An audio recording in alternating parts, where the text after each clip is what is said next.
Halo, Assalamualaikum warahmatullahi wabarakatuh. Kembali lagi bersama Bapak dan Sajel. Sajel baru selesai mimi dan karena waktunya sudah jam 11.15, waktunya untuk bobo ya sayang ya. Seperti biasa, untuk bobo Sajel bakal ditemani dengan satu tema dalam buku La Tahzan yang kali ini judulnya Memaafkan Kesalahan Teman. Dengarin ya sayang. Memaafkan kesalahan teman. Jadilah kamu pemaaf dan suruh orang mengerjakan yang ma'ruf serta berpalinglah dari orang-orang yang bodoh. Quran Surat Al-A'raf 199. Sangat tidak pantas menjauhi saudara hanya karena satu atau dua kebiasaan buruk yang tidak bisa diterima, sementara selebihnya baik. Dalam konteks ini, satu atau dua kesalahan masih dapat dimaafkan, dan kesempurnaan adalah tingkatan yang sangat sulit dicapai. Al-Kindi, seorang filosof muslim terkenal, pernah mengatakan, barang siap, bagaimana bisa Anda mengharapkan satu moralitas tertentu dari teman Anda, sementara ia terdiri dari empat tabiat jiwa saja yang merupakan bagian paling dekat dengan setiap manusia dan merupakan pusat kendali untuk memilih dan berkehendak.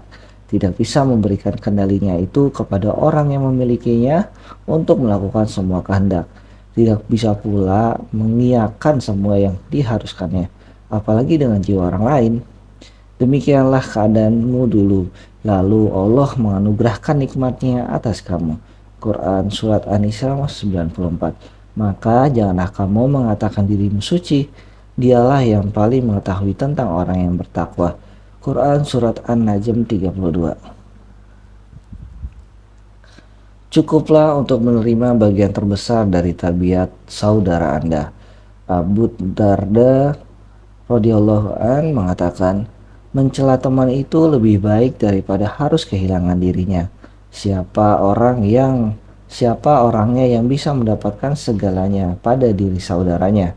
Perkataan Abu Darda ini kemudian memberi inspirasi para penyair untuk meramu bait-bait syair dengan makna yang sama. Di antaranya ada Abul Atahiyah, saudaraku, siapa yang bisa mendapatkan segalanya dari saudara kalian? Siapa? Sisakan sedikit dari dirimu agar engkau tidak bosan kepada yang tak kau beri.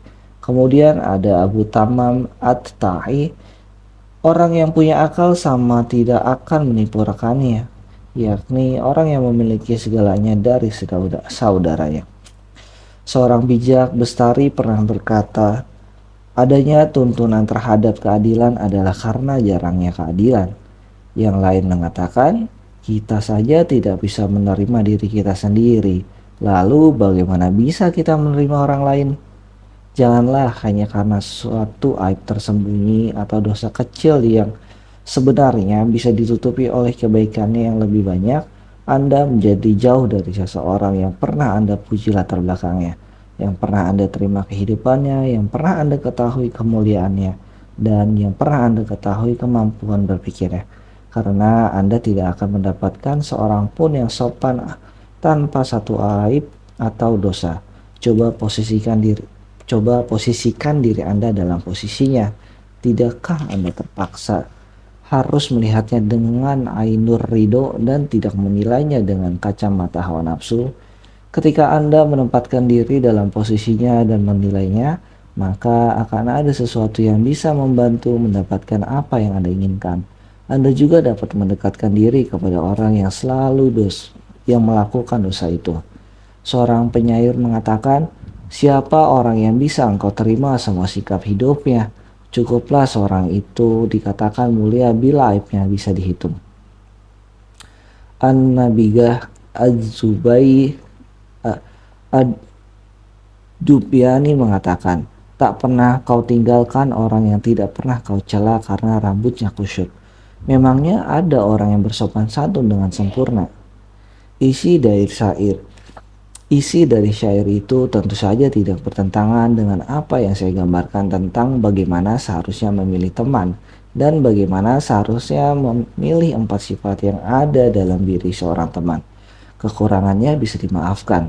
Dengan demikian, adanya kekurangan pada diri Anda membuat Anda menjauhi dan berburuk sangka kepadanya. Padahal Anda tidak melihat diri sendiri Padahal Anda tidak melihat sendiri dia melakukan penyimpangan dan kemungkaran itu. Hendaklah semua kekurangan itu dialihkan ke dalam jiwa yang lapang dan hati yang damai. Sebab orang terkadang lalai untuk memperhatikan jiwanya, bagian paling dekat dengan dirinya itu. Dan itu bukan berarti memusuhi dan bosan kepadanya. Dikatakan dalam butir-butir hikmah, jangan rusak hubunganmu dengan seorang teman oleh prasangka buruk, padahal sebelumnya engkau yakin benar akan kebaikannya. Pesan Ja'far ibnu Muhammad kepada anaknya, wahai anakku, siapa di antara teman-temanmu yang marah kepadamu sebanyak 3 kali, dan yang dikatakannya adalah kebenaran, maka jadikanlah ia teman. Al-Hasan ibnu Wahab pernah berkata, di antara hak-hak mencintai adalah memberi maaf terhadap kesalahan teman dan menutup mata atas kekurangannya, itu pun jika ada. Diriwayatkan dari Ali ibnu Abi Thalib radhiyallahu an tentang firman Allah, maka maafkanlah mereka dengan cara yang baik. Quran Surat Al-Hijr 85. Menurut Ali, maksud dari ayat di atas adalah ridho dengan tanpa mencela. Ibnu Rumi pernah berkata, mereka adalah manusia dan dunia yang tak mungkin lepas dari kotoran, yang membosankan mata atau mengotori minuman. Tidak adil jika engkau menginginkan orang yang sangat sempurna, sementara engkau sendiri tidak sempurna. Seorang penyair lain mengatakan, hubungan kita abadi bersama guliran hari-hari. Perpisahan kita hanyalah hujan di musim semi. Hujan itu menakutkanmu, namun kau lihat sebab-sebabnya akan segera berlalu. Berlindunglah kepada Allah jika kau jumpai kemarahan. Itu tak lain adalah cumbuan orang yang ditaati atas orang yang menaati. Seandainya tidak karena karunia Allah dan rahmatnya kepada kamu sekalian, niscaya tidak seorang pun dari kamu bersih dari perbuatan keji dan mungkar itu selama-lamanya. Quran Surat An-Nur 21. Kau inginkan orang yang bersih yang tak ada aib di dalamnya. Apakah ada kayu yang wangi semerbak tanpa mengeluarkan asap? Maka janganlah kamu mengatakan dirimu suci.